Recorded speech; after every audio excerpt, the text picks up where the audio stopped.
He kōna e purangi tēnei nā te reo irirangi o Aotearoa.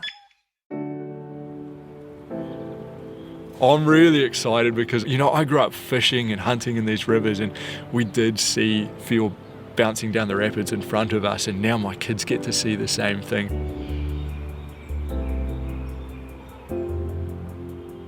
Kia ora, nau mai haramai ki te ao hurihanga. Hello and welcome to Our Changing World. Ko Claire Concannon tēnei. Later, I speak to Professor Matthew Stott about searching for extreme microbes in an extreme place. The slopes of Mount Erebus on Ross Island in Antarctica. There's lots of dangers while we're up there. The obvious one being on a volcano is going to be volcanic eruption, but then there's also exposure. But first, we head somewhere slightly less intense. Last week, we visited the Tairāwhiti Environment Centre to learn about some of the projects they've been supporting. One of these is Eastern Whio Link, based in the Waioeka Gorge, and I caught up with Sam Gibson to find out more. Kia ora, I'm Sam the Trapman, and I'm the co-chair of the Eastern Whio Link. Sam the Trapman, it's a good name. Why do you have that name? I run a social media platform, and I'm now an author, and my little cousins gave me the name Sam the Trapman as I was travelling around the country helping projects set up conservation projects, essentially. I've worked in trapping since I was a 12-year-old, so that's what I do. And can you tell me a little bit more about Eastern Whio Link? Eastern Whio Link is a 30,000 hectare conservation project on the east coast of New Zealand between Gibson and Antarctica, and it's focused on bringing back whio numbers to abundance. When we first started the project in 2020, we had just 4 pairs of whio, so 8 individual birds left. And since then, we've managed to breed over 100 whio chicks. It's a hunter, fisher, farmer and tangata whenua-led project, and we're just looking after those ecosystems that look after us, really. So tell me about the area where these blue ducks live. Oh, they're pristine rivers. So we've got these really lovely backcountry rivers that flow through our native bush, but also flow through some of our really remote farms and state sheep and beef stations. And so it's a real mix of that pristine native environment that you can imagine, but also some really beautiful sheep and beef farms. This remarkable whio recovery is due to taking out their predators, stoats and wildcats. Once the trapping began, the ducks' numbers just started to rise. Plus, there's been another exciting surprise. We've also found a fragmented population of eastern brown kiwi within the project footprint, and we established 5,000 hectares of intensive stoat and cat control around them as well, and they're coming back. And so what kind of intensive trapping are we talking about? Like, what are the numbers of traps that the project is responsible for? We started off with 250 traps in our first year, and now we've grown the project to over 1,000 traps. We started off with 7 volunteers. We've grown the project to over 100 volunteers and 3 staff. So we're a pretty substantial project, and 30,000 hectares is no small feat. From 7 to 100 volunteers is a big jump. But, Sam says, there are lots of people who care about the Waioeka, and they come from all over the country. He reckons it's the project's unique flavour that's the key ingredient. Puns intended. It's a hunter-led project that's focused around mahinga kai, and the thing about that is we pride ourselves on being a bit of a bush university in the way that hunters can come to us, farmers can come to us, and we learn about, while we're trapping of course, we learn about the trees, what food we can eat from the bush, and our relationships with those trees. So we've got a little point of difference. We're mahinga kai based.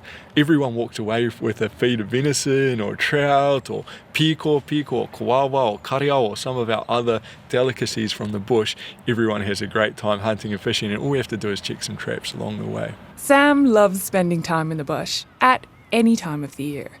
But springtime is definitely his favourite for baby whio spotting. all the chicks are popping out on the river. So it's little fluff balls bouncing down the rapids.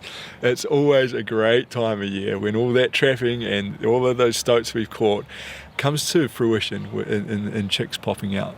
And so do you have somebody on the project who's specifically monitoring the numbers of the whio? We often monitor whio using a particular whio dog, and that walks the river with its handler and indicates where all the whio are.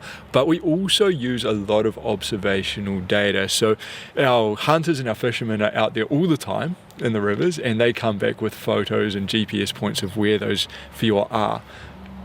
But this year, as with most other years, we actually organise a whio muster where our volunteers walk down the rivers and we take note on where we see adult whio, but also how many chicks are with them. That sounds like a really fun day. It's so much fun, and I don't just get totally distracted because I'll sit hanging out with a pair of whio and their chicks for hours and hours, and our other volunteers, come on, let's move on. But yeah, it's great fun. The rivers, as I say, pristine and beautiful, and summer and spring is just an awesome time to be in there. What is it about the whio? What is it about whio? Honestly, everyone thinks they're kind of cute, but they're the most aggressive, gnarly little ducks you'll ever meet. They're the stroppiest little ducks you'll ever come into contact with. So watching their dynamics is just watching a terrible TV drama. So that's kind of fun. But the real thing to me about whio is, in conservation terms, they're the entry level, the gateway conservation drug, you know. They respond really quickly to just a little bit of trapping. So for me, when we started this project, we were like, right, what's the species to start on? It's whio, because they're so easy to help breed. We'd love to get to kōkako one day. Kaka are starting to come back in the project. There's lots of popokotea, the little whiteheads, they're starting to pop out everywhere. But whio was that initial paint by numbers gateway drug into conservation to get our community engaged, and it's something we thought we could achieve, and we've achieved it. So now we're starting to expand and get into, with the kiwi and other species, to more technical species to support. The project, like many others around the Motu, started with money from Jobs for Nature, part of the previous government's COVID-19 recovery package. Their funding will come to an end in May this year.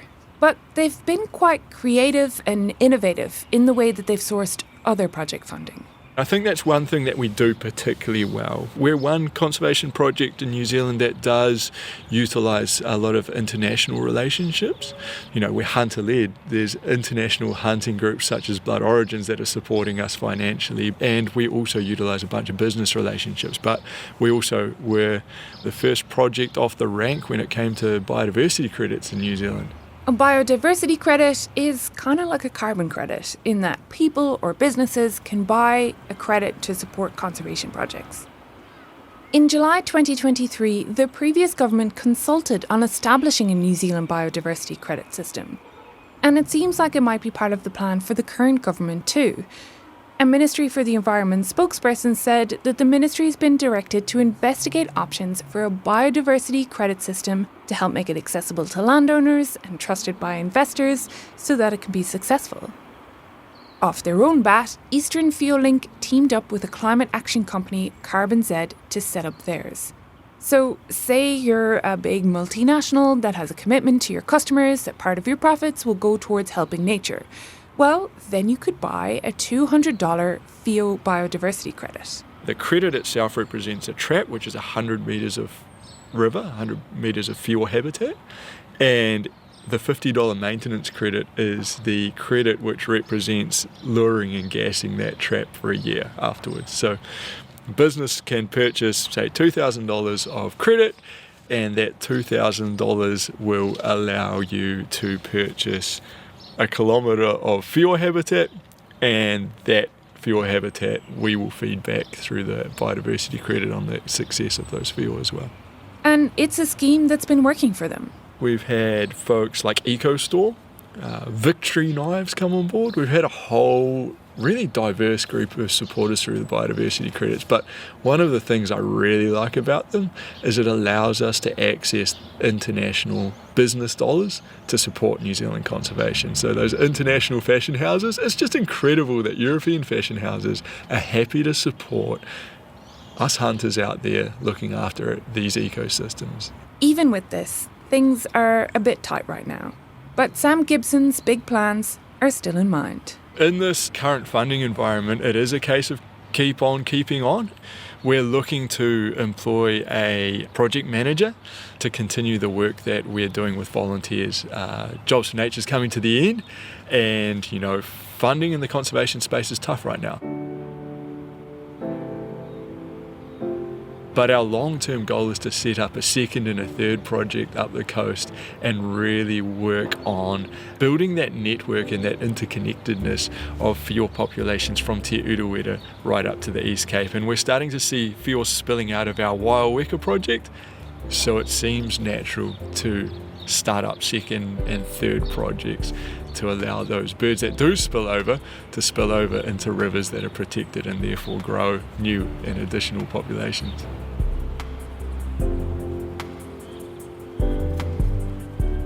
Thanks to Sam Gibson, co-chair of the Eastern Whio Link project. Now we head to Scott Base in Antarctica to learn about a project investigating life right on the edge. Where microorganisms can live just blows my mind all the time. Probably what drives me is try to comprehend how these microorganisms can like the environments that we find so difficult to live in, and yet these guys it's totally fine. Professor Matthew Stott of the University of Canterbury is fascinated by extremophiles. Microbes that live at the extreme ends of the conditions that life can survive in. The hottest or coldest, or maybe saltiest or most acidic environments. And his recent explorations involve a one-of-a-kind volcano. Mount Erebus is quite a unique volcano globally. It's got a really interesting chemistry, and that chemistry, we think, can dictate the microorganisms that live there.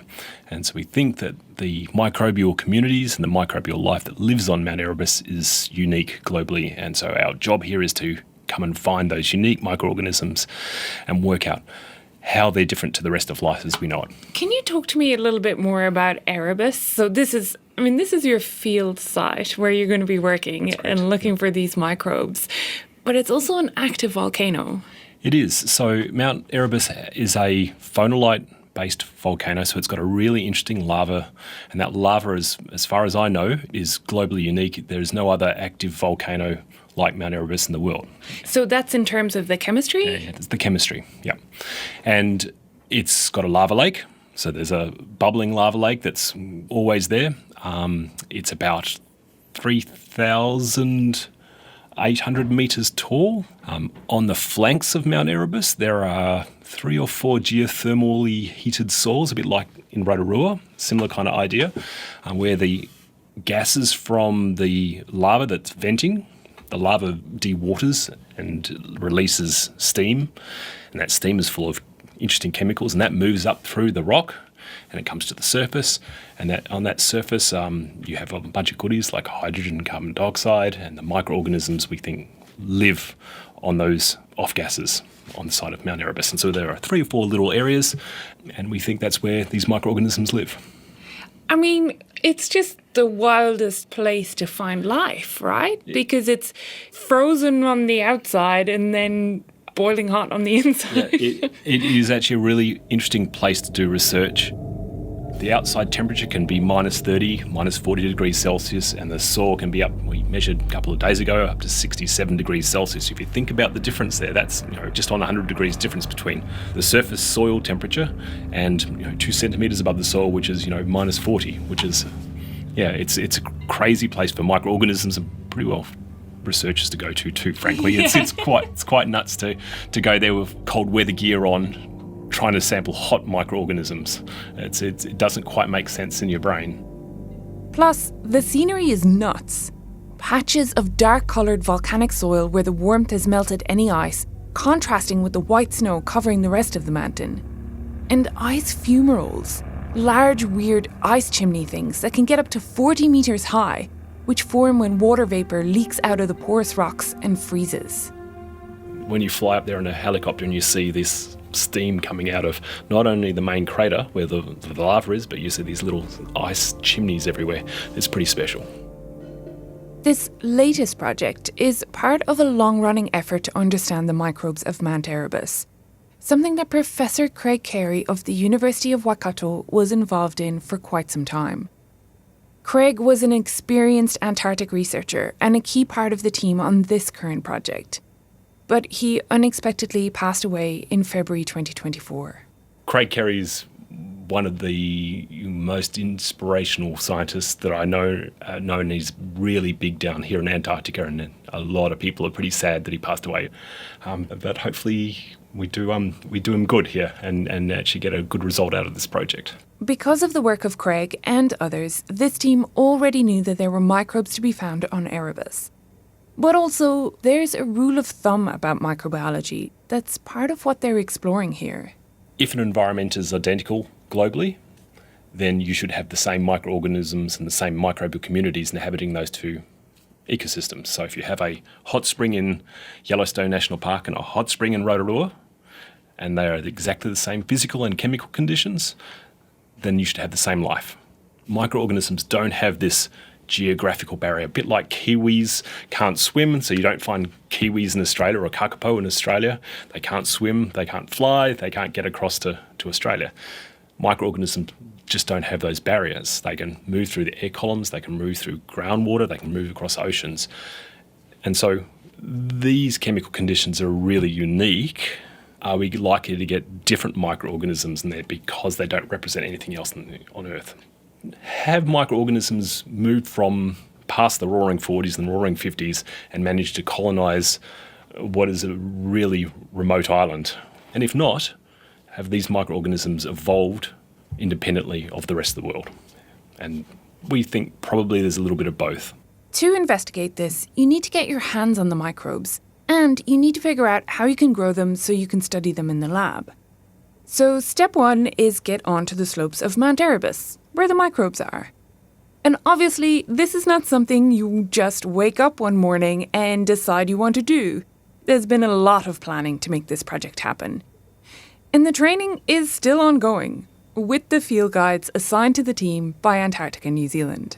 We've had Pepper and John, who both have looked after us gangly, uncoordinated scientists as we try and do our science up there. They're trying to keep us safe, which is quite a job for them sometimes, I imagine.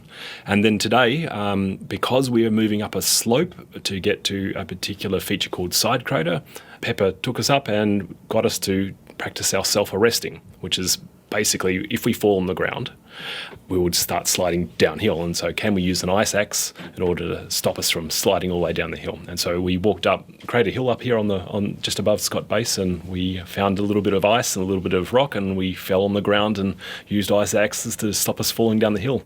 You know, just part of your standard microbiologist training. Growing bacteria, pipetting, self-arresting with an ice axe in Antarctica. This particular project started in 2019, but was then disrupted by COVID. The team has been working on it again across the last 2 Antarctic field seasons, and they have 1 more year to go. These last 2 seasons they've been using helicopters, because that first season they had a different plan, but Antarctica said no. The idea was that they would base themselves on the mountain in one of the basic huts there. Opened it up and got all our gears sorted out, and then we were hit with a storm for about 2 weeks, and so we were stuck into a hut for about 2 weeks. And I think there was one of the temperatures got down during one particular storm to minus 65. So that was pretty minus 65. Yeah, so we got about 1.5 days worth of science out of 16 days or something. So it was pretty full on. So this year you're waiting out any of those windy, stormy days at Scott Base? Yep, with my slippers on and just watching the mountain. It's fantastic. So there's a lot of planning and logistics that have gone into getting the researchers up there and keeping them safe. Once there, the next step is to get the microbes and to keep them alive. Because, as Matthew already explained, Erebus has got this unique chemistry. So you can't grab these microorganisms, bring them back down to Scott Base, and expect them to be totally fine. One of the things, the misconceptions about life is that we all kind of breathe in oxygen, breathe out carbon dioxide, we eat glucose and make biomass, and that's how we operate as humans. Some microorganisms just don't do that. And so a lot of the organisms that we think live on Mount Erebus are breathing hydrogen or breathing carbon monoxide, which we find toxic. And so we're taking a couple of different approaches to try and understand how these microorganisms both grow and survive. So the first strategy is actually to extract DNA from the environment. And so with computer technology and sequencing technology now, we can actually extract all DNA from all organisms within a sample. And then we can sequence that DNA. So that's just understanding the code. And then that gives us a blueprint of the genome of all of the organisms. And then if we interpret that genome, we can basically guess what the microorganism can do. And so then we look at that and it says, it might say this microorganism can grow on hydrogen and it might breathe in arsenic. And so then we take that information and we design media to try and grow a hydrogen oxidizing, arsenic breathing microorganism.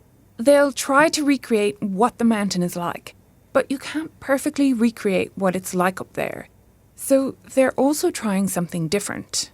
Microbiologists struggle to grow microorganisms. We think we're pretty good, but globally we've only really managed to grow maybe 1% to 5% of all organisms on Earth. And so one of the things we're trying up in the mountain is to give these microorganisms a bit of a halfway house. So we replicate a lab condition in the environment they've come from. So we will grab some soil from Mount Erebus, from the geothermal soil, and we'll bring it down to the lab and we'll shake the microorganisms off the soil. And then we'll mix that mixture of microorganisms and water in some agar, and we'll put it into these tiny little agar chips that we then place in a plastic container and we put it back on the mountain. And so the microorganisms are both seeing a lab condition, the agar and some of the nutrients we put in there, but they're also seeing their home environment. It's kind of a halfway place for them to go, okay, this is kind of new, but I can deal with it. Agar is a jelly-like substance that microbiologists often use to grow up microbes. They'll put the microbes' favourite nutrients into the jelly. When they visited Erebus last season, they drilled holes, installed the plastic casings, and left some microbes in these halfway houses. This season, they collected the microbes from the year before at 2 sites, Western Crater and Tramway Ridge, and then they went again, collecting soil samples, getting those microbes, leaving them in the halfway houses for a few weeks, then retrieving them. And then, finally, setting up another batch to incubate again across the winter. They'll collect these in November this year during their final project season. And the microbes they've managed to grow will come home with them. We bring them back down to the lab and we make sure they're secure, and we bring them back into New Zealand to quarantine labs because they're obviously organisms from outside New Zealand, so we just have to treat them as a containment organism. But yeah, we take them back into the labs and then we try and grow them up, and then we can identify them and then start understanding the traits that they have and whether or not they're actually unique or not. And I mean, it's a cool question to figure out whether they are unique or not, but what are the interesting things that extremophiles can tell us that might help us in general? That's a good question. And outside the idea of a biogeography kind of question, looks how microorganisms move from one place to the next, which has relevance to things like epidemiology. Even if you think about COVID-19 and how the virus moved around from one place to the next, similar kind of idea. But if we think beyond that, probably the gold standard or the thing that we all kind of think about when we think about extreme microorganisms is an enzyme called Taq polymerase. This enzyme basically photocopies DNA. This DNA photocopier is used in so many things today. It's the polymerase used in PCR, which stands for polymerase chain reaction. You might remember PCR tests from the COVID days, but forensics, diagnostics, those trace your ancestry websites, heaps of biotechnology research, they all use PCR. This enzyme came from a extremophilic microorganism, an organism called Thermus aquaticus. It was originally found in Yellowstone hot spring, and we've found plenty of Thermus strains up here on the mountain already. And so potentially you could be finding new enzymes that we could use in new biotechnologies, for example. It's not something we would aim for with Antarctic microorganisms, but it's certainly understanding those processes. They're not aiming for it because, according to the Antarctic Treaty, commercialization is not the goal of research in Antarctica. Our main goal is to work out how life exists, and that can have applications for large numbers of areas. It could be extraterrestrial microbiology, it could be, if we find this particular microorganism on Mount Erebus, maybe the metabolism that this one has is relevant to other organisms in other places around the world. For example, team member Dr. Stephen Knoll, who's a researcher at the University of Waikato, is focused on figuring out how photosynthetic organisms found in the hot soils manage to survive. These microbes need sunlight to make food and energy. In other places around the world, sunlight-loving microbes in dark winter months freeze and go into hibernation. But these microbes on the hot soils of Erebus don't have this option. But it's totally dark for 4 months of the year, so how are they managing to survive?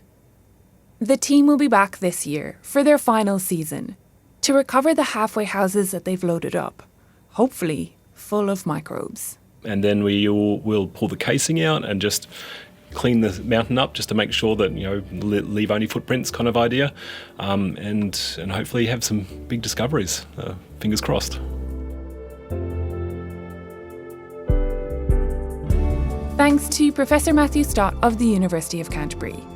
This episode was produced by me, Claire Concannon, with help from Ellen Rikers. Sound engineering was by William Saunders.